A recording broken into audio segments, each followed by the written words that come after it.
Scripps News investigative series ICE Inc. exposes the private companies profiting off the Trump administration's immigration crackdown. Now we're digging into the businesses quietly building and operating one of the largest ICE detention camps in the nation. Patrick Terpstra joins us now live from Washington. And Patrick, as our investigative correspondent, you went to West Texas and a place known as Lone Star Lockup. What did you find? That's right, Holly. It is in El Paso, Texas, the middle of the desert, where ICE is sending these immigrants. But ICE is not actually running the place, leaving that instead to a whole host of companies looking to make a profit. In this video captured by Scripps News, handcuffed immigrant detainees emerge from a plane in El Paso, Texas. The jet is unmarked, painted all white. But tracking the tail number shows it's a charter flight operated by Avelo Airlines. It's just one of the companies we found making money off the transfer and detention of immigrants to a sprawling new complex on the Fort Bliss military base. It's known as Camp East Montana, one of the largest ICE detention centers in the country. You really can't see much of Camp East Montana at all. It is way over there to my right. But we've brought a drone. We're going to launch it here in a public place so that we can see what we're able to view from the sky. The speedy construction can be seen by comparing satellite photos from just a few months ago when the land was mostly bare desert. Now it's a tent city intended to hold thousands of immigrants, largely built and operated by an array of companies that have not been easy to identify. And as this detention camp sprouted in the desert this summer, so did reports of problems. We spoke by phone to detainees inside the complex, including a Honduran who is a married father of a 6-year-old son. We agreed to withhold the man's identity to protect him from retaliation. Las condiciones aquí están muy, pero muy mal.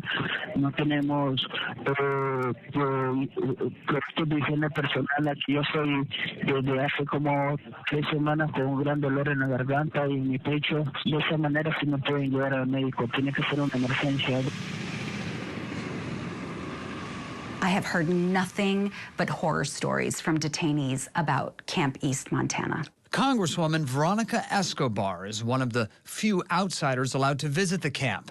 After speaking with detainees and subcontractors there, she sent a letter to Homeland Security Secretary Kristi Noem demanding answers about contractor staffing, saying ICE is being dishonest. Dishonest is a strong word. Yeah, it is. We have not gotten accurate information from ICE. The Congresswoman has also asked Homeland Security to connect with the local health department to address concerns about illness. Quote, several people told us the water smelled bad and made them ill, Escobar wrote in her letter to Secretary Noem. When the water is making them sick, when they're not able to access medical care, which I heard directly from one of the detainees, the contractor is not meeting the scope or the expectations of the contract.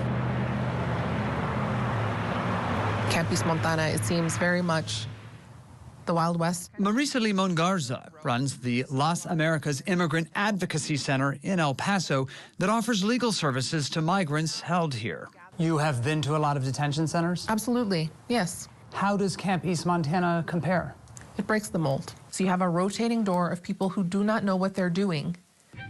The administration has refused to share detailed contracts for places like Camp East Montana, but we've been able to identify a number of companies involved with this huge complex, beginning with Acquisition Logistics, LLC. Federal records reviewed by Scripps News show they're getting $1.2 billion from taxpayers to establish and operate what's described as a short-term detention facility. The company holding this important contract lists a single-family home in Virginia as its headquarters. The business has a bare-bones website and no history we could find of operating a detention center. No one from Acquisition Logistics would return our calls or emails. Congresswoman Escobar has not been able to get a list of the estimated 300 staff identified as subcontractors working at Camp East Montana. So we traveled to El Paso to see what we could learn about the companies making money off holding detainees here. We discover Disaster Management Group, based in Jupiter, Florida, built the soft-sided structures at the El Paso camp as a subcontractor for acquisition logistics. Detainees tell Scripps News during heavy rains, water leaks into their bunk rooms, soaking mattresses. Cuando llueve mucho,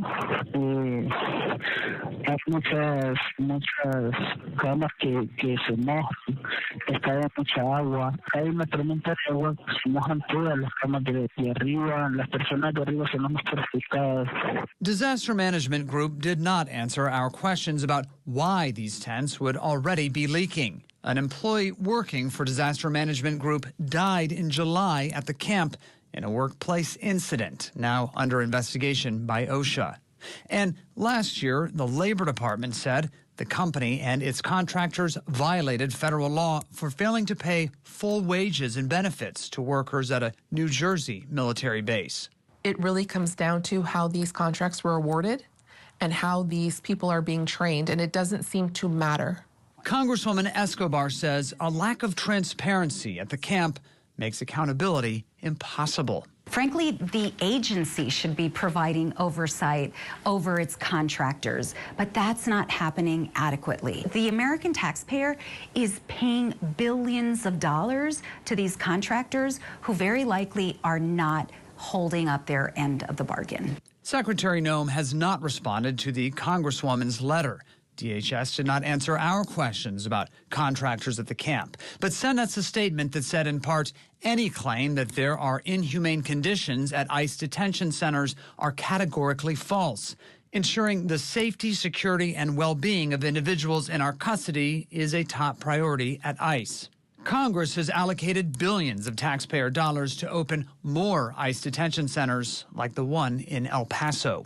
What do you think when you hear that Camp East Montana is supposed to be the model for more detention centers to come? As an El Pasoan, I cannot in good conscience sleep well knowing that 3,000 people down the road in a residential area are in horrible conditions. And that deportation flight that we saw, immigrants coming off that white plane, those flights happen all the time. And contracting documents that we reviewed show the plan is to grow Lone Star lockup, Camp East Montana, to 5,000 detainees capacity, which would make it the largest ICE detention center in the country, Holly. Wow, this whole thing is just shocking. All right, so Patrick, what happens to these thousands of detainees? Do they have any way to speed up how long they're in detention? Not really. They sit and wait. And they essentially are supposed to be there for 2 weeks or less, according to the government. But we found lots of them are spending months and months there. And then they essentially have two options. They can either self-deport, in some cases leave family back here in the United States, or they can wait for their day in immigration court. But of course, those courts are overwhelmed, and that process can take months and months. And Patrick, you've been investigating private detention centers like this all year. So how are they different from those locations that are actually run by ICE? Well, ICE, Customs Border Patrol, they know exactly how to detain immigrants, and they have been doing this for many years.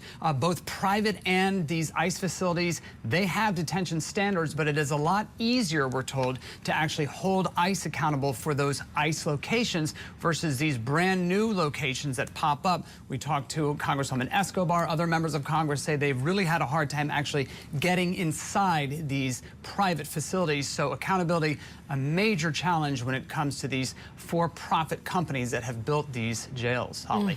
Scripps News investigative correspondent Patrick Terpstra live for us. Thank you for your extensive reporting and excellent work. We appreciate it.